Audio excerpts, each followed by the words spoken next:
Atung entek-entek di penunggal patenono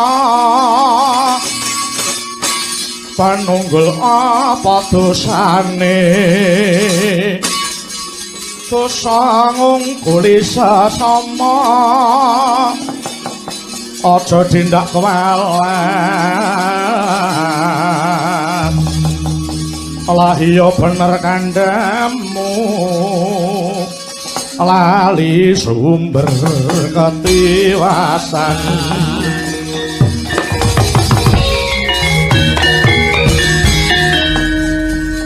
ana menungsa malang kadhak kowe iki sapa marang aku kowe sapa wadya pelosok senar kumandang garbaranku Setyaki kang dadi aranku ih Pandhawa kon maju rene ora sah nyumbari sing ora ana Setyaki Hayanana sapa sing jengkelang depani Bantala aku apa kowe mara coban remet dadi kelaring epek-epek mara maju letine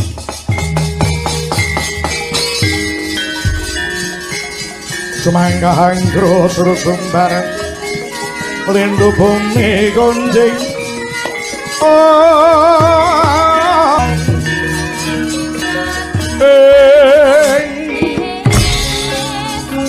ya hop mati penganake biar waduh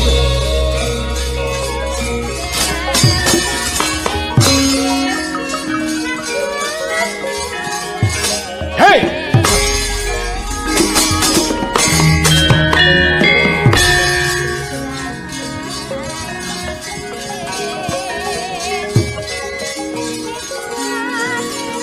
hati-hati ora sah kowe rembug ya hop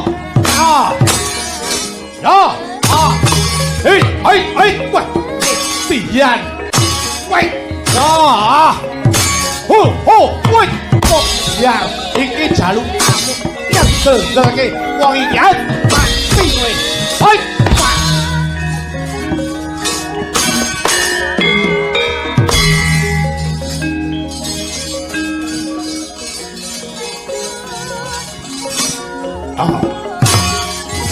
As ya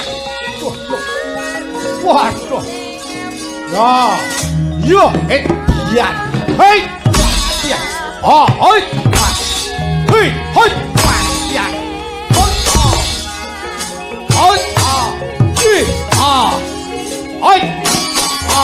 yo hei hit lo hit lo hit hei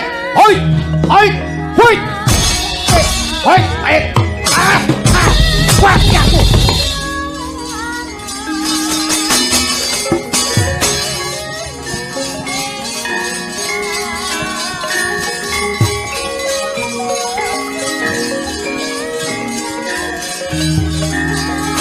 hei parah as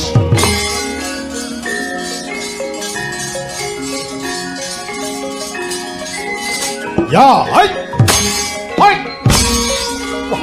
yan wong apa parah hei yo hei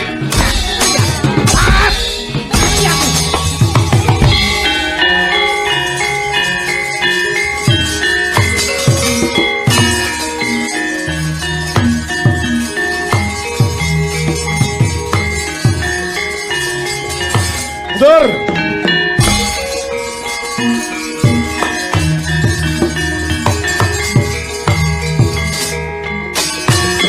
sapa iki Danur Wendo Balik Prawira Sandi di Pandhawa rasah oleh sing ora putune wah edian putune iya as yo hei mati ambruk sambak ot biar mati kowe lek wah edian ambles bumi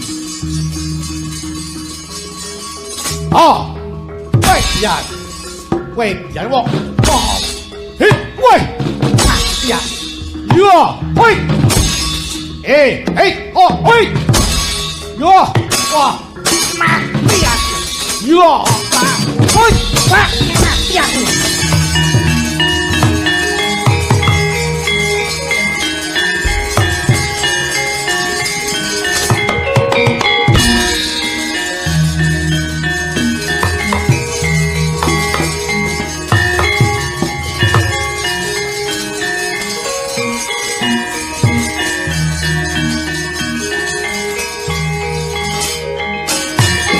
Sapa iki? Sasi Kirana. Balik. Prawira Santi. Majane para cobanen. Ya, hot. Wah, wong-wong apa iki? Yan, waduh yo mati aku. Loh. Op. Hei. Yo, yo. Wah, wah. Yan. Wah, pet. Yan. Wah, waduh yo.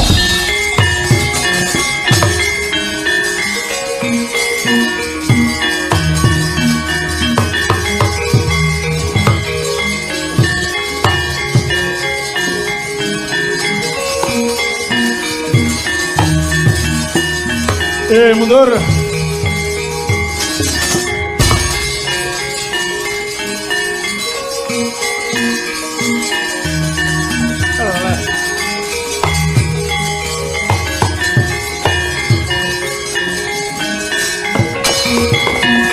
Pusakan jroning kewuh mandika tangon celang pedhangipun kang ketaman Braja temah tekeng lalis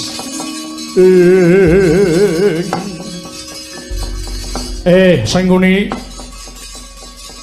kowe ora pangling karo aku sing dipangling iki apane Paduka Sang Jaksawagung Raden Yama Widura adine kakangku. Ayo kowe arep ngopo Raden Widura? Wong edan.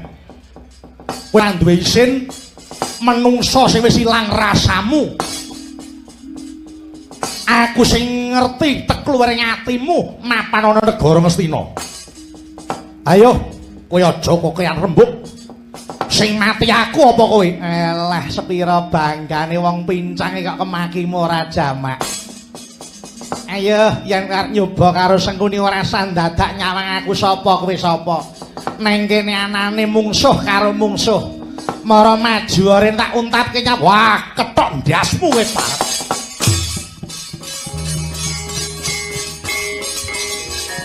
Ayo. Mara maju ayo iya kalah ayo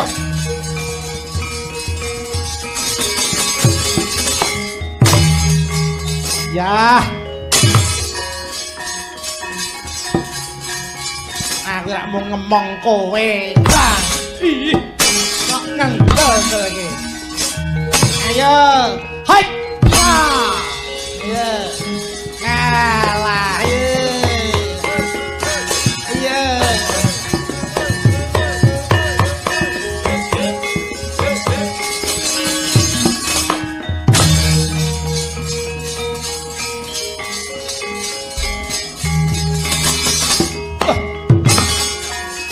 iki cap.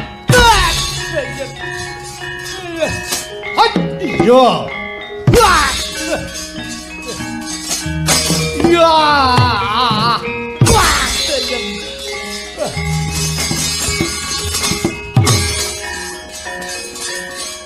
Ya, kae arep.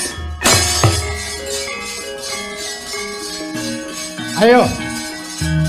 Nih, tamak.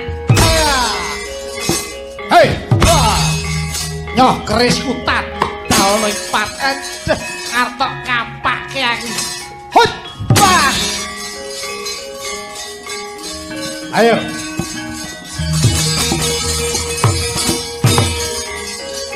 ya,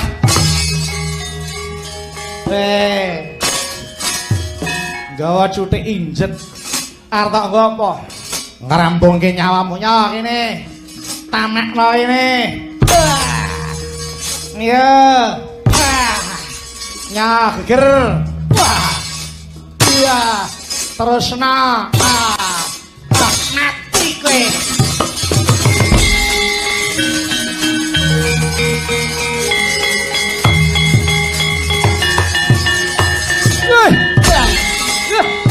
biar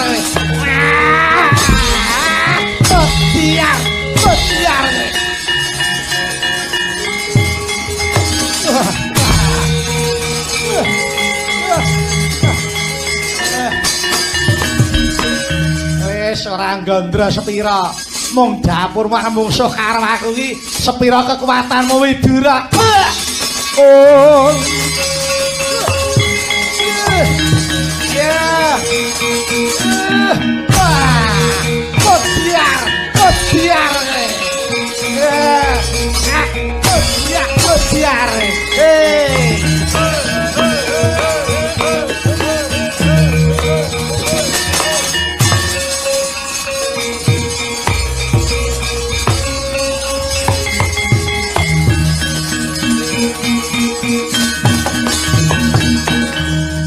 Kakang, ana apa?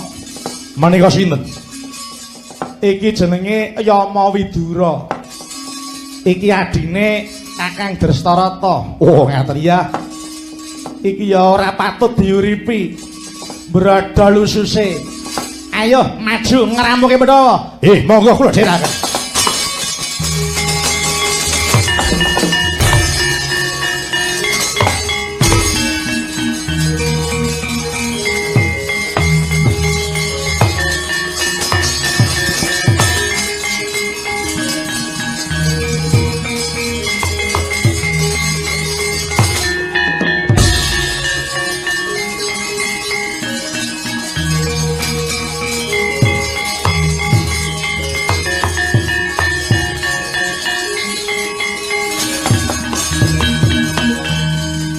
Ana wong bagus kowe sapa?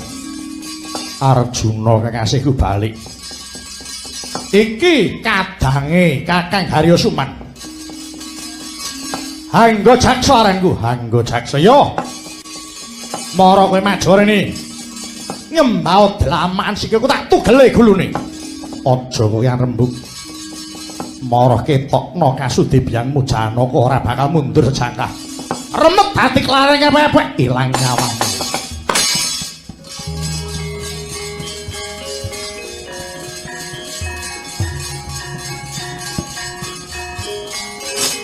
Oh. Hai. Wah, ya.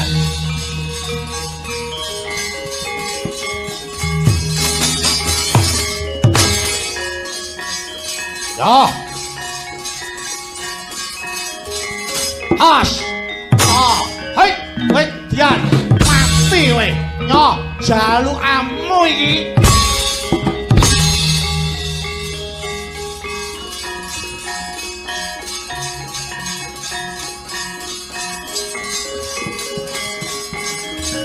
Hei. Oh, hei, mati aku. Yo, hei. Kowe dian. Hei. Oh. Kerisku tak dalno mara cobane. Hei. Borot wetengmu.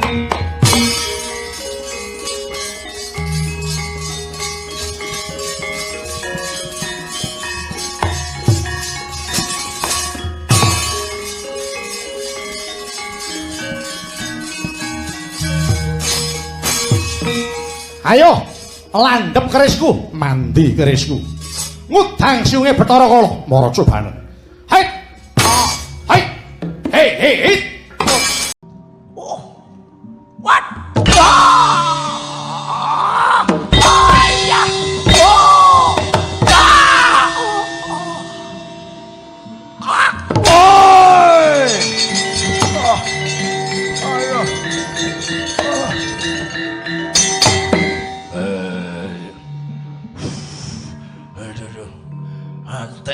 Ibumu ya wadiku madrim. Sing tak arep-arep ngadoni yudane pun wa kuwi Kang Raka Werkodara apa Janaka. Lah kok kowe sing maju to, Nggir? Inggih wa. Wa pitados Kakang Mas Werkodara, Kakang Mas Janaka mboten kuwawi anandingi Aji Candra Birawa. Mila pedah menapa kula ngurbanaken kadang kula sepuh. Monggo wa keparenga paduka merjaya dhateng pun nek kula miwah sedewa. Kula nyuwun pejah Kula nyuwun pejah wae.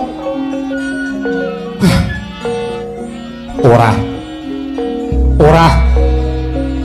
Apa wis sedan rasaku kok aku arep mateni kowe? Arep iki perang gegempuran jenenge wong perang kuwi yen ora mateni ya dipateni. Ning pengangkahku magut ana Rananggana, aku ki ora arep mateni sapa-sapa, apa meneh kowe. Kowe kuwi anake adikku. Yen nganti aku tega mateni karo kowe apa wis sedan sing macan bae ora nguntal gogore ora tega lah kok aku. Kowe mesti ana sing merintah. Ya apa ora? Kowe maju ana sing merintah. Mboten wae. Aja goro. Aja ngapusi. Kowe magut ana Rananggana sing ngakon sapa? Sing perintah sapa? Nun inggih. Kula ingkang dawuh Kakang Prabu Kresna. Lah, tak tenan to. Pancen pinter Kresna kae. Nakula Sedewa. Kowe baliya ya, baliya. Kowe matura karo Kang Raka Puntadewa kinen ngayunake marang Kang Wamandaraka. Nyuwun mangapunten. Kakang Prabu Puntadewa menika mboten nate perang. Kula mawon. Wis to. Kowe kandha ngono. Mengko rak wis tanggap perkara sing tak karepake ki apa? Wis kono baliya. Kowe kandha karo Raka Puntadewa kon methukke aku. Nyuwun pangapunten kula mboten wani. Wani ya to? Kowe mulya, aja meksa rasaku. Kowe baliya. Yen kowe ora bali aku tega mateni kowe.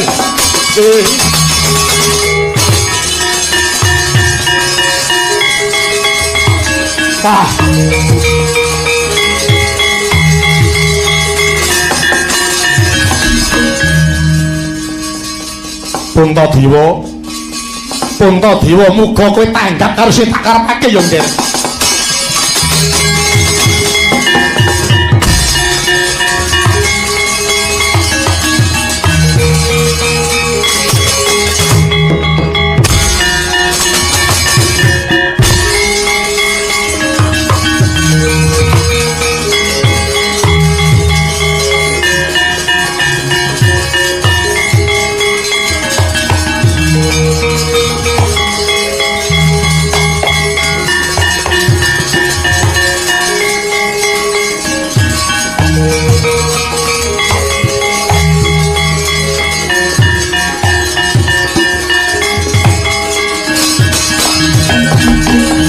Kala narpa Kresna tantul sanyakra ring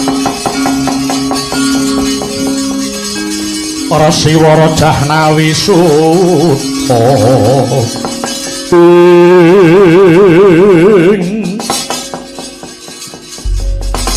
Yayaji kula wonten dawuh Kakang Prabu mugi andadosna ing kawuningan bilih dinten menika perang Baratayuda sampun ngancik dinten ing kaping 18. Menika sampun ngancik dinten ing kaping 18 Kang Paman Mandaraka Prabu Somadenta inggih Prabu Salya ingkang magut wonten ing Rananggana. Kula nampi aturipun ingkang rayi Nakula Sedewa bilih Kang Paman Mandaraka menika purun magut wonten ing Rananggana kedah paduka Yayaji ingkang ngadoni pupuh utawi ngadepi dhateng yudanipun Prabu Salya. Mila kula suwun monggo paguta magut wonten ing paperangan ngadepi Paman Prabu Salya. Kakang Prabu, kados pundi? Menapa paduka menika supe bilih Puntadewa wiwit alit ngantos semanten agengipun? Kula mboten nate perang, kula mboten nate paben. Mila nyuwun pangapunten menawi kula kadawan perang, kula waluwung mboten kemawon, kula tak nyuwun pamit mawon Kakang Prabu. Mangkir piye to? Kusik to? Arep nyang endi to? Urung rampung gawean arep mulih iki ning apa, Cuk? Mangkir rumiyin to? Meneng-meneng kok mutungan iki piye to? Menawi kula kadawan perang aluwung mboten kemawon. Kyai ingkang nami peperangan menika yen ora mateni ya dipateni. Paduka Yai Haji nglampahi perang Baratayuda menika badhe pados menang menapa kalah. Ing pengangkah kula kepengin menang namung menawi kalah inggih sampun boten dados menapa-menapa. Lho Kak, mangkir piye to? Kok terus kalah ora apa-apa ki piye to? Paduka Yai Haji kudu tanggung jawab perkara iki. Perang Bratayuda menika paduka ya melu ngrancang dumadine perang. Buktinipun menapa? Wadalah. Lha apa ya kudu dadak tak blakake to Yayi? Buktinipun menapa kula nderek ngrancang perang Bratayuda. Mongko ancasing manah kula kaliyan Koko Prabu Duryudana menika kepengin rukun reruntungan Koko Prabu. Inggih, kula ngertos paduka ki ora seneng gawe pasulayan. Aja to kok tangane kemlawe nglarani mungsuhe. Paring dawuh utawa ngendika wae diati-ati, aja nganti natoni atine sesama. Namung paduka ya melu ngerancang dumadining Bratayuda. Buktinipun ing ngatasé paduka ki kondang Ratu Sabar, Ratu Suci. Sebabe apa rikala semana kok gelem main dadu? Cobi nalika kula main dadu mboten wonten sanes namung kejawi ngreksa dhateng asmanipun Koko Prabu Duryudana. Kula kadangipun anem menawi kula ngantos nulak penantangipun Koko Prabu Duryudana dosa menapa ingkang kula sandhang. Lah paduka ora nulak penantang banjur ngadani main dadu, nyatane Pandhawa kalah nganti kewetu perjanjen. Gitu, sapa sing kalah main dadu kudu ndelik 12 taun ana jroning alas, kawimbuh setahun dedelikan ana kutha gedhe. Aja nganti konangan telik sandine mungsuh, yen konangan baleni saka wiwitan maneh. Rak ngaten to menika? Inggih. Lah paduka ing ngatasé Ratu Suci, sebabe apa kok gelem main dadu? Yayi, ingkang naminipun titah menungsa, titah urip ana Madyapada menika isih kesandangan apes murka karo lali. Jagat menika rengka, jagat kuwi geger awit akeh wong sing semuci suci.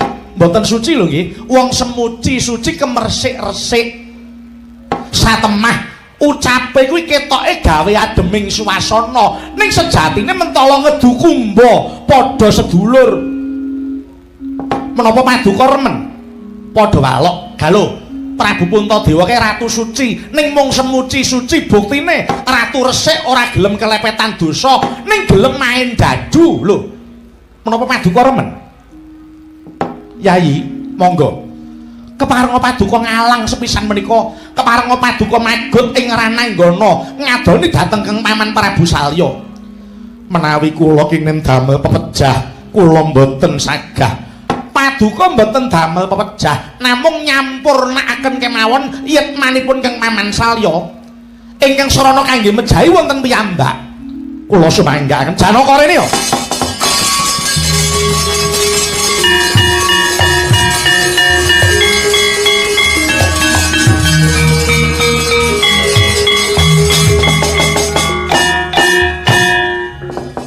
Janaka kula wonten dawuh.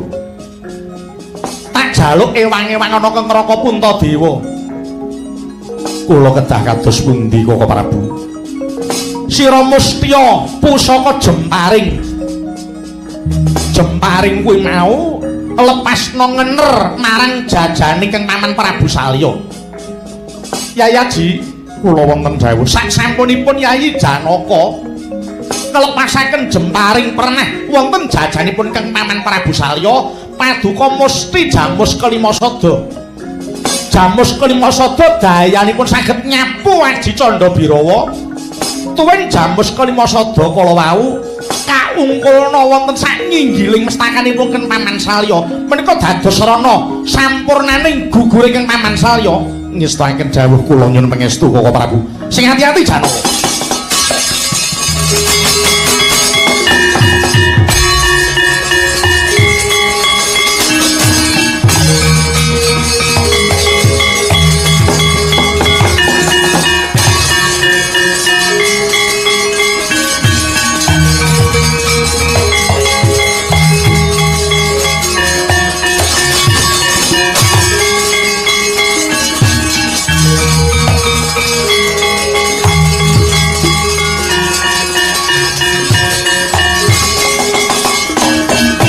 pamentang langkap sinandangan Warastra Dibya inggih Sang Harjuna yori Sang Dananjaya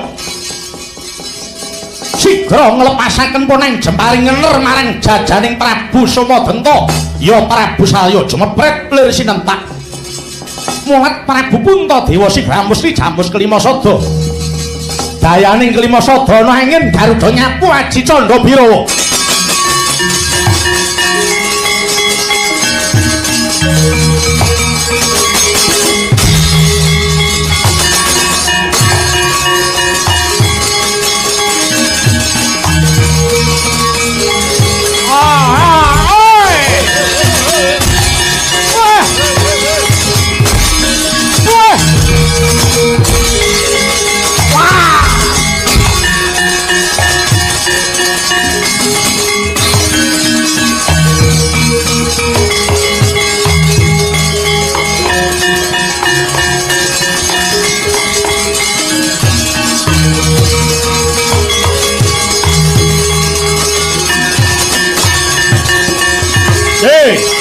ayo Mas Goreng hei Mas Goreng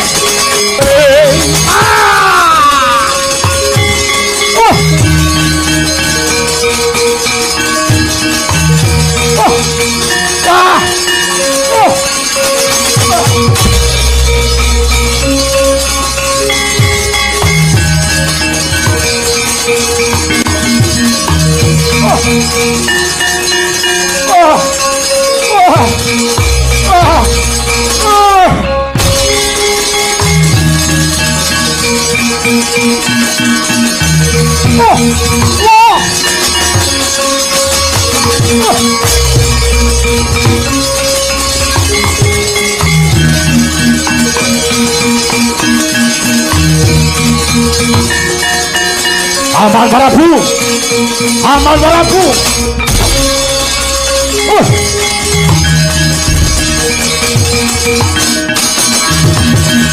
Aman Prabu aku ora lila sapa sing mateni Paman Prabu Salya ora lila kena iki wis panci surup Surya Bratayuda ana tatanane yen kowe ora lila golek wektu adu arep karo Barakodara mati kowe apa aku sing mati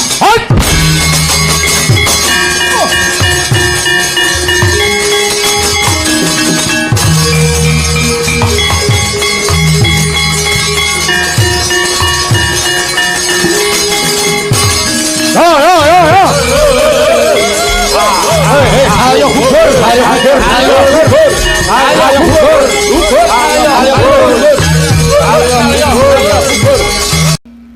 satemah ucape kuwi ketoke gawe ademing suasana ning sejatine mentala ngedu kumba padha sedulur menapa paduka remen padha walok galo Prabu Puntadewa ke ratu suci ning mung semuci suci buktine ratu resik ora gelem kelepetan dosa ning gelem main dadu lho menapa paduka remen Yayi monggo keparenga paduka ngalang sepisan menika keparenga paduka magot ing rananggana ngadoni dhateng Kang Paman Prabu Salya menawi kula kenging damel pepejah kula mboten sagah paduka mboten damel pepejah namung nyampurnakaken kemawon yetmanipun Kang Paman Salya ingkang sarana kangge mejahi wonten piyambak kula sumanggaken Janaka rene ya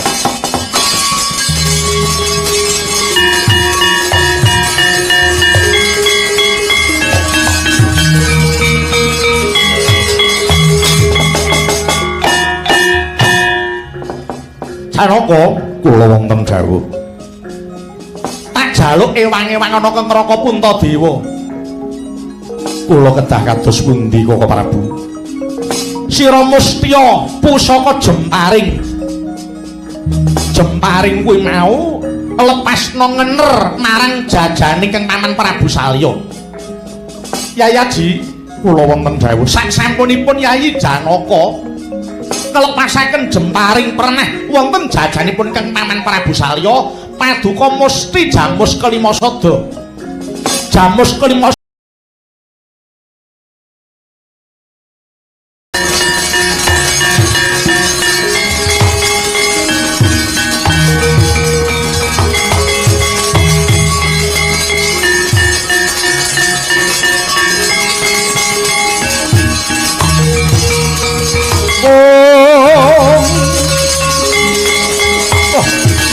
Aku loh. Lihat ya. Wah, salah. Wah.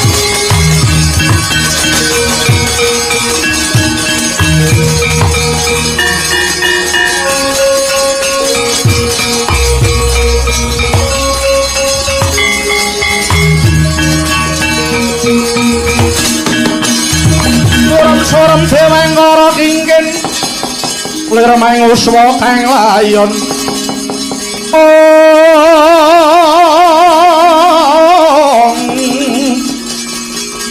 dina ilang memanise ora dananira layung kumel kucem ora nyemaratani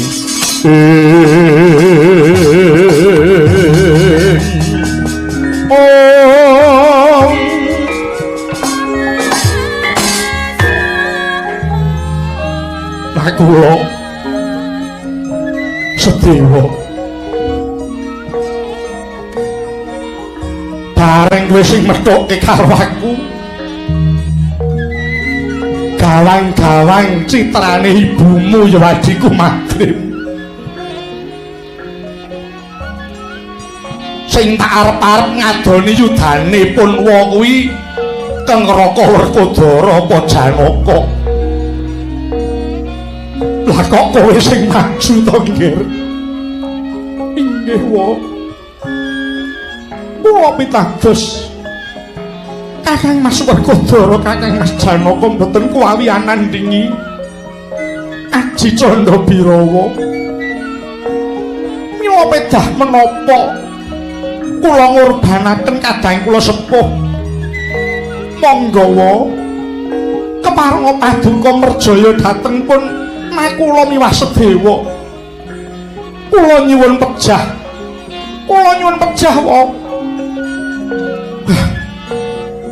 ora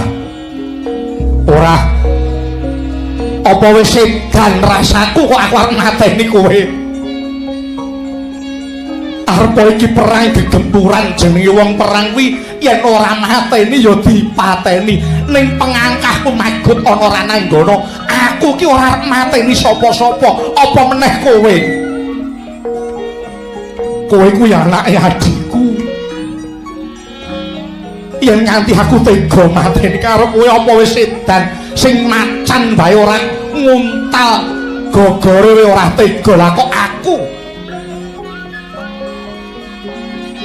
kowe mesti ana sing merintah ya apa ora kowe maju ana sing merintah mboten wa aja goro aja ngapusi kowe magut ana Rananggana sing ngakon sapa sing perintah sapa nun inggih kula ingkang dawuh Koko Prabu Kresna lah tak tenan to pancen pinter Kresna kae tak kula Sedewa kowe baliya ya baliya kowe matura karo Kang Raka Puntadewa kineng ngayunake marang Kang Wamandaraka nyuwun mangapunten Koko Prabu Puntadewa menika mboten nate perang kula mawon wis to kowe kandha ngono mengko ora wis tanggap perkara sing tak karepake ki apa wis kono baliya kowe kandha karo Kang Raka Puntadewa kon methuki aku nyuwun pangapunten kula mboten wani ya to kowe mulya aja meksa rasaku kowe baliya yen kowe ora bali aku tega mateni kowe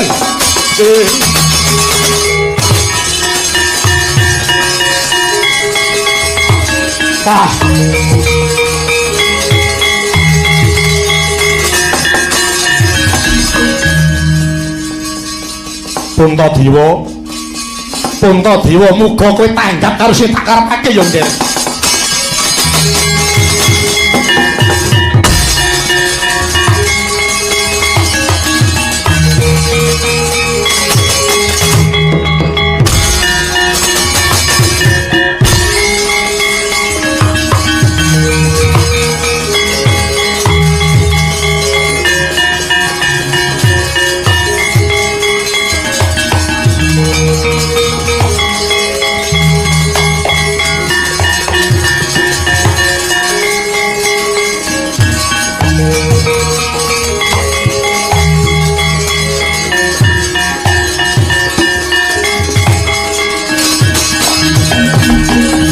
kala narpa kresna tantul sanyakra ring Rasiwara Jahnawi Suta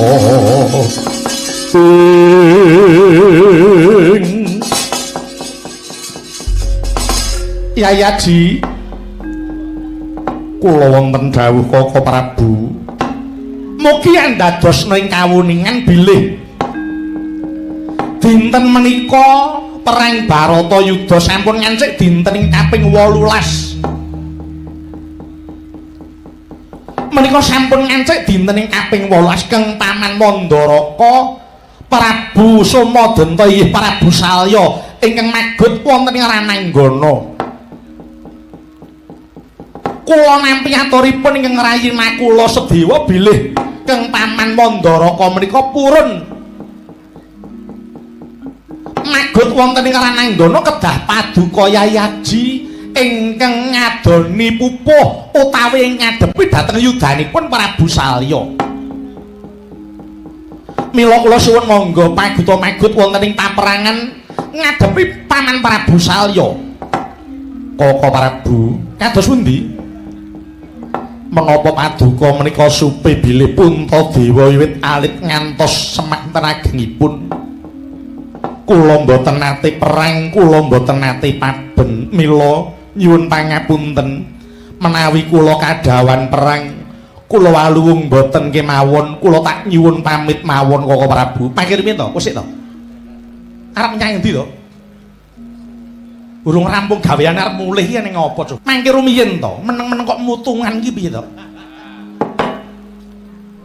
Menawi kula kadawan perang aluwung mboten kemawon. Yai ingkang nami peperangan menika yen ora mateni ya dipateni.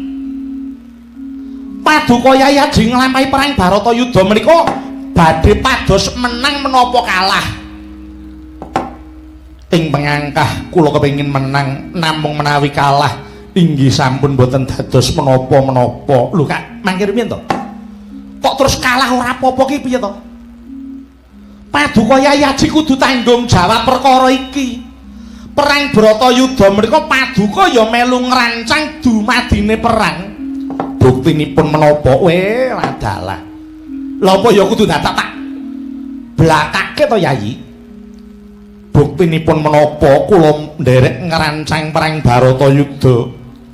Mongko ancasing manah kula kaliyan Kaka Prabu Duryudana menika kepengin rukun reruntungan Kaka Prabu. Inggih, kula ngertos paduka ki ora seneng gawe pasulayan.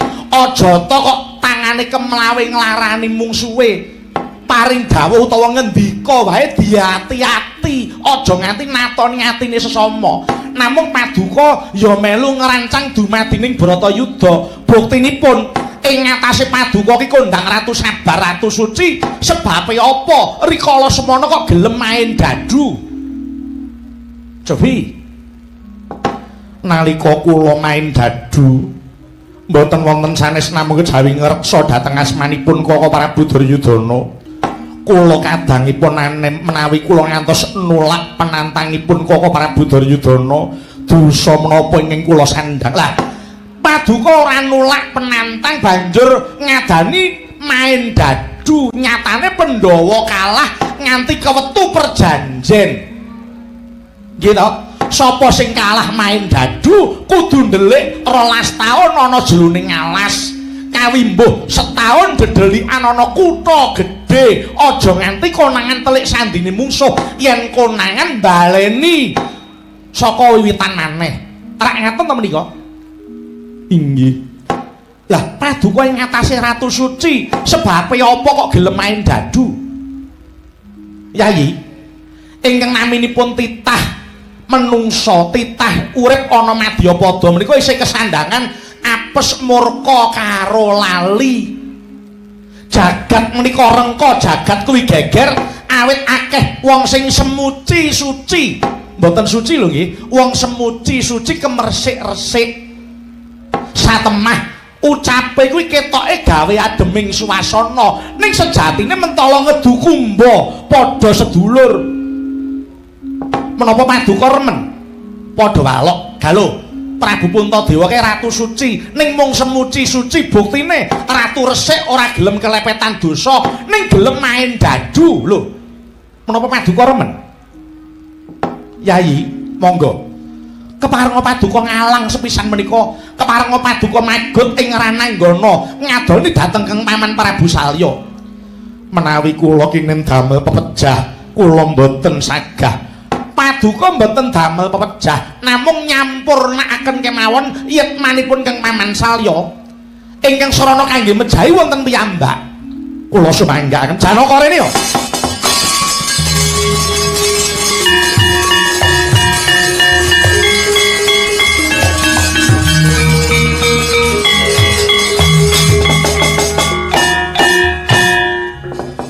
Janaka, kula wonten dawuh. Jaluk ewang-ewang ana Kang Raka Puntadewa. Kula kedah kados pundi Koko Prabu? Sira mustya pusaka jemparing. Jemparing kuwi mau lepasna ngener marang jajaning Kang Paman Prabu Salya. Yayaji, kula wonten dawuh sak sampunipun Yayi Janaka nglepasaken jemparing pernah wonten jajanipun Kang Paman Prabu Salya. Paduka musti jamus kelima sada. Jamus kelima sada dayanipun saged nyapu Aji Candha Birawa. Tuwin jamus kelima sada kala wau kaungkulna wonten sak nyinggiling mestakanipun Kang Paman Salya. Menika dados sarana sampurnaning gugure Kang Paman Salya. Ngestaken jawuh kula nyuwun pangestu Koko Prabu. Sing ati-ati Janaka.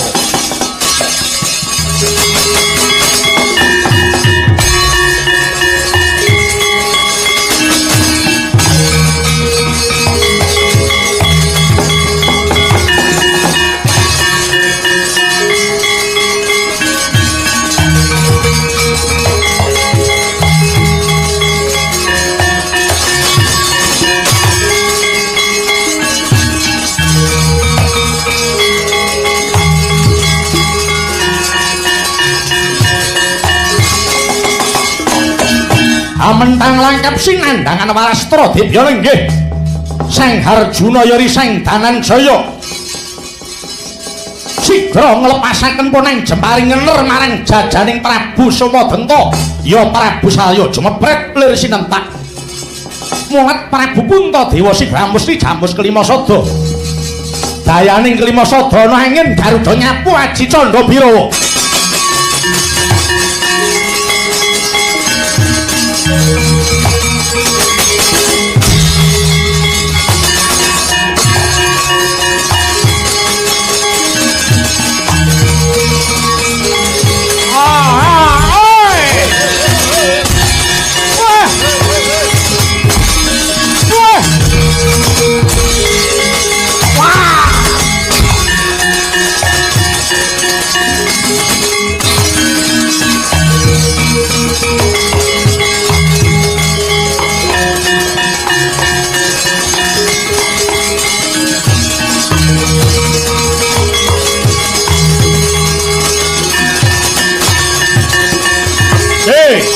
Ayo Mas Goreng.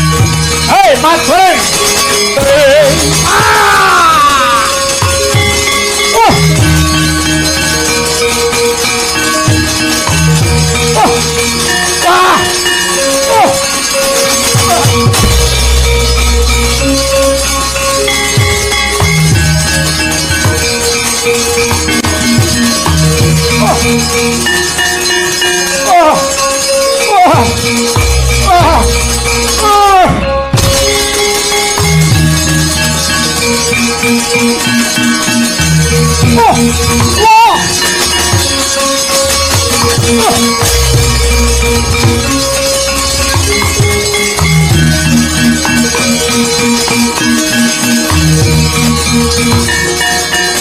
Aman Prabu, aman Prabu.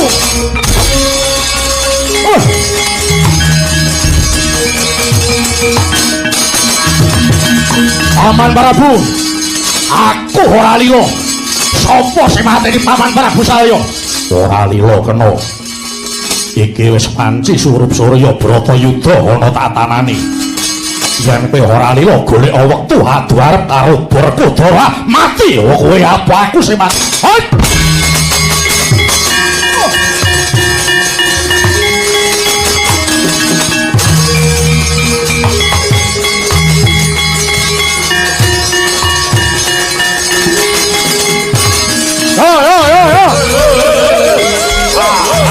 Ayo kubur, ayo kubur, ayo kubur, ayo kubur, kubur, ayo kubur, ayo kubur.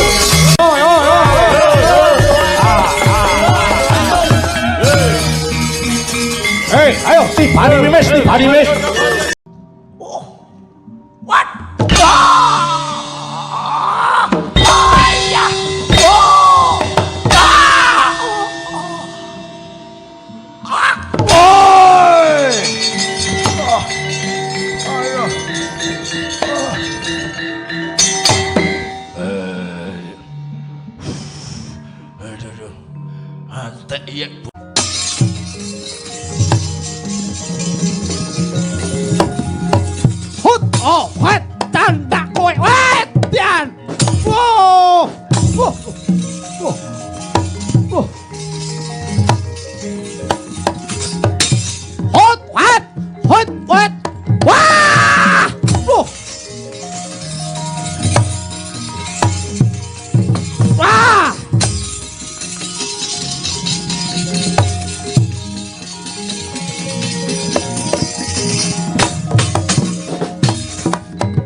Ya buyut ku ta.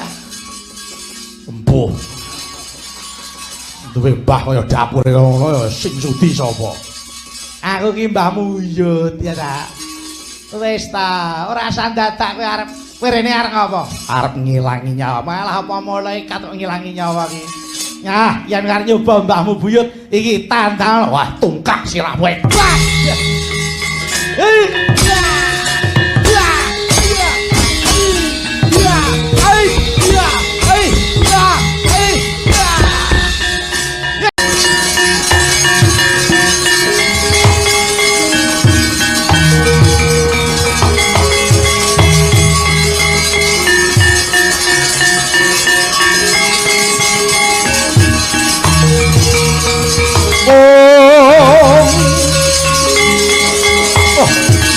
Aku loh.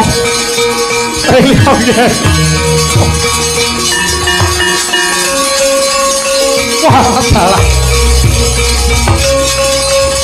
Wah.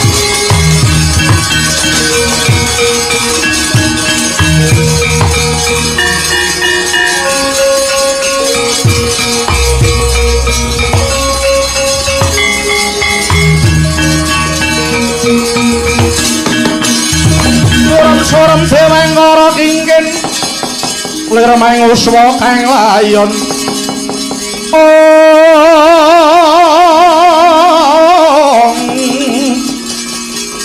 dinyo ilang memanise ora dananira layung kumel kucem ora nyomaratani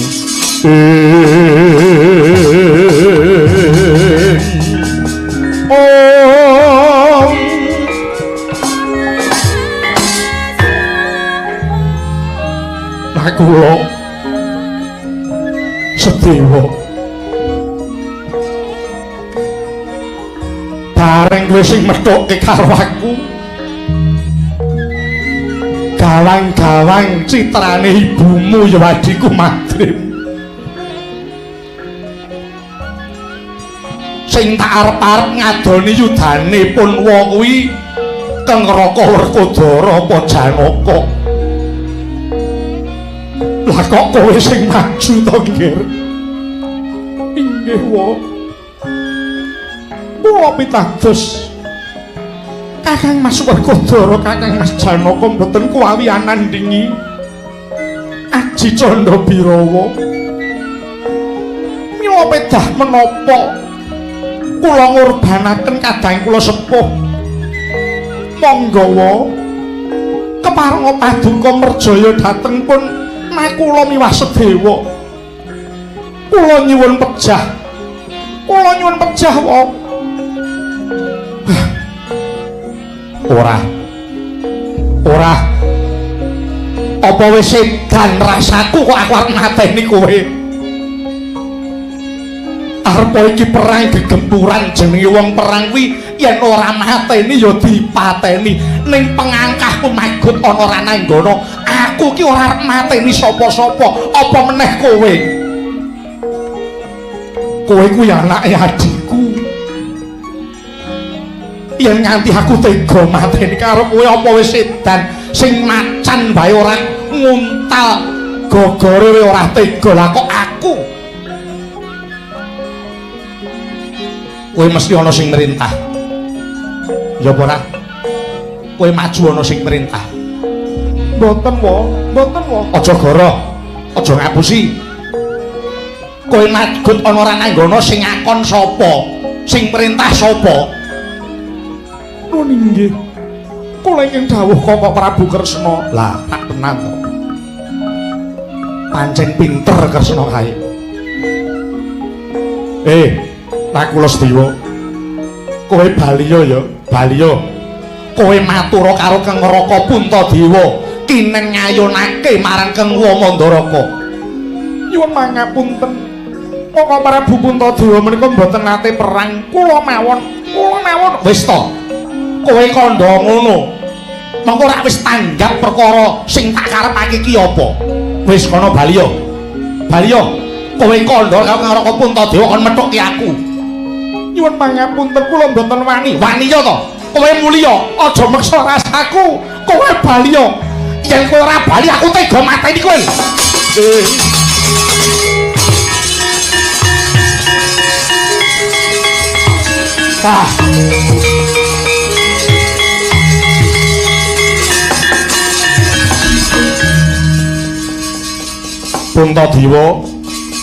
Puntadewa muga kowe tanggap karo sing tak karepake ya, Nggih.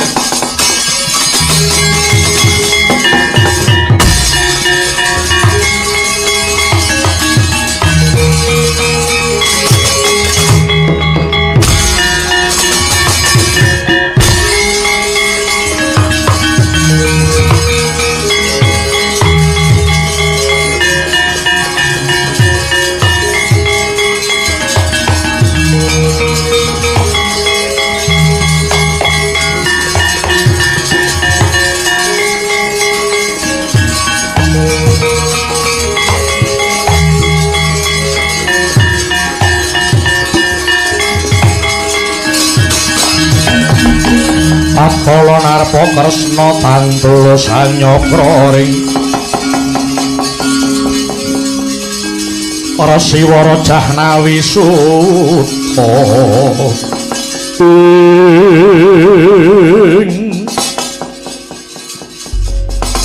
Yayaji kula wonten dawuh Kakang Prabu mugi andadosna ing kawuningan bilih dinten menika perang Baratayuda sampun ngancik dinten ing kaping 18. Menika sampun ngancik dinten ing kaping 18 Kang Paman Mandaraka Prabu Somadenta inggih Prabu Salya ingkang magut wonten ing Rananggana. Kula nampi aturipun ingkang rayi nakula Sedewa bilih Keng Paman Mandaraka menika purun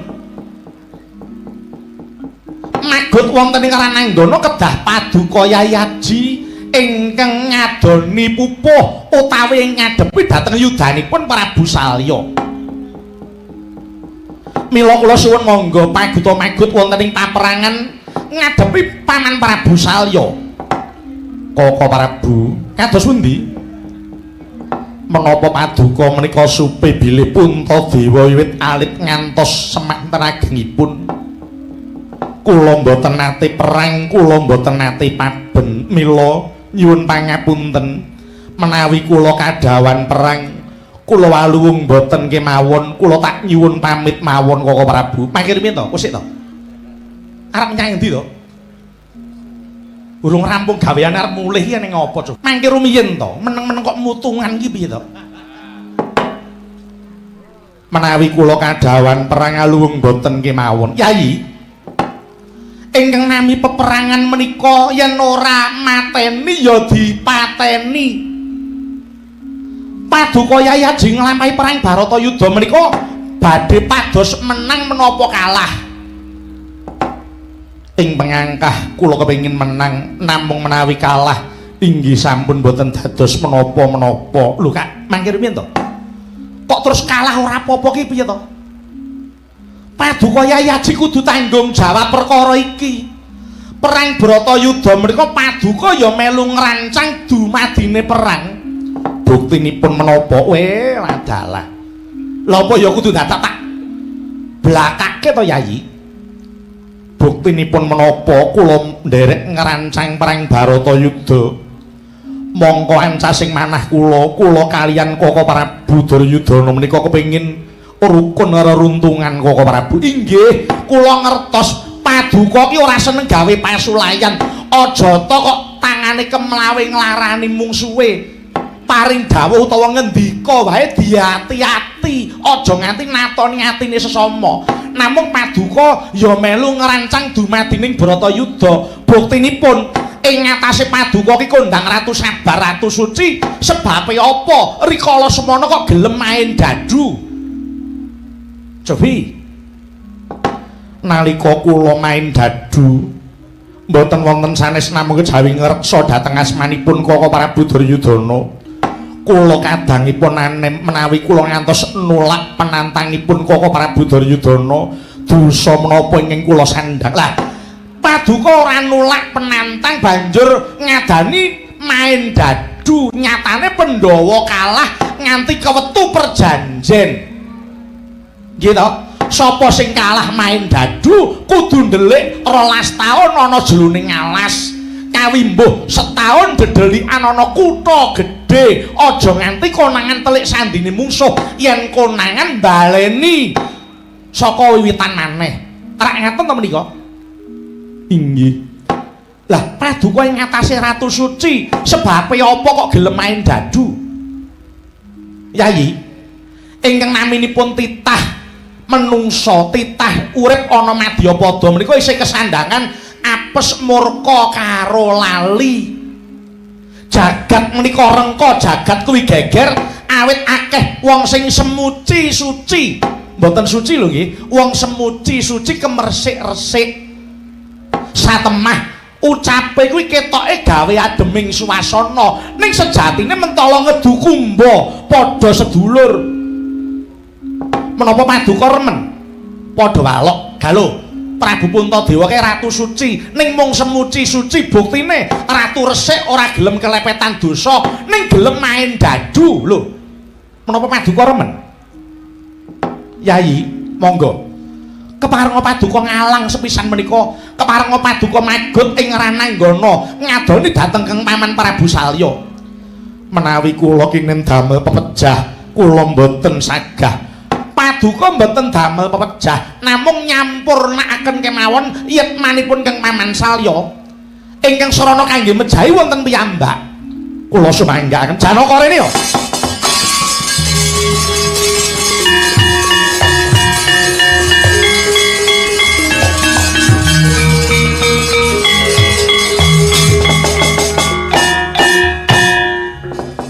Janaka kula wonten dawuh. jaluk ewang-ewang ana kang Raka Puntadewa. Kula kedah kados pundi Koko Prabu? Sira mustya pusaka jemparing. Jemparing kuwi mau lepasna ngener marang jajane kang Paman Prabu Salya. Yayaji, kula wonten dawuh sak sampunipun Yayi Janaka ngelepasaken jemparing pernah wonten jajanipun kang Paman Prabu Salya paduka musti Jamus Kelima Sada. Jamus Kelima Sada dayanipun saged nyapu Aji Candha Birawa. Tuwin Jamus Kelima Sada kala wau kaungkulna wonten sak nginggiling mestakanipun kang Paman Salya. Menika dados rana sampurnaning gugure kang Paman Salya. Ngestaken dawuh kula nyuwun pangestu Koko Prabu. Sing ati-ati Janaka.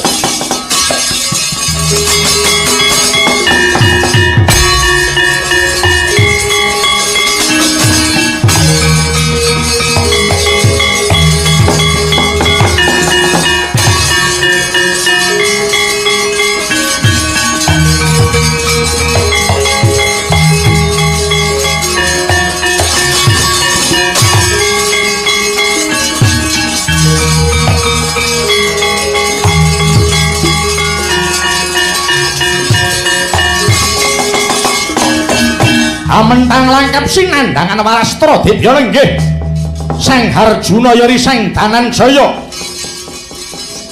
sigra nglepasaken puneng jemparing ngener marang jajaning Prabu Somadenta ya Prabu Salya jumepret lir sinentak mulat Prabu Puntadewa sigra musti Jamus Kelima Sada dayaning Kelima Sada ana angin Garuda nyapu Aji Candha Birawa.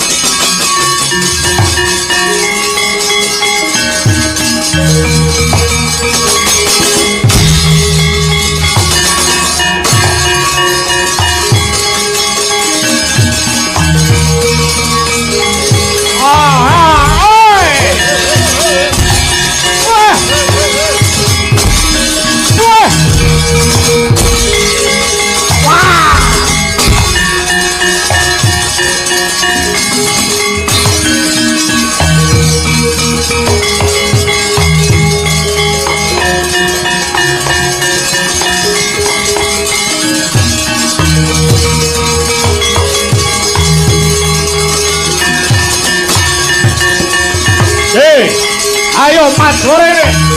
Hei Mat Goreng.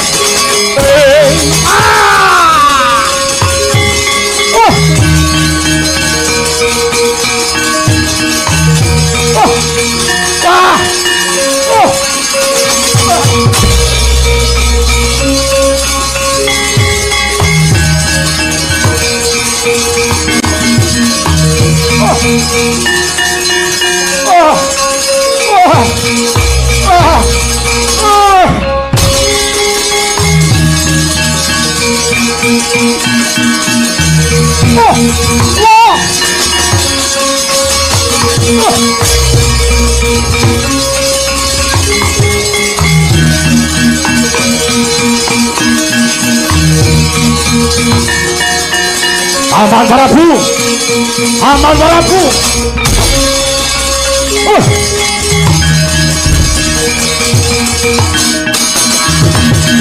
Paman Prabu, aku ora lila. Sapa sing mateni Paman Prabu Salya? Ora lila kena. Iki wis panci surup Surya Bratayuda ana tatanane.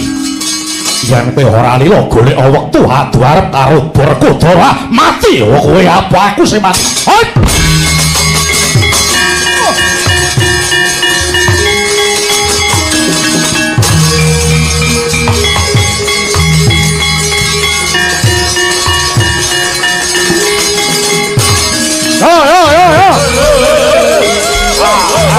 Ayo kubur, ayo kubur, ayo kubur, ayo kubur.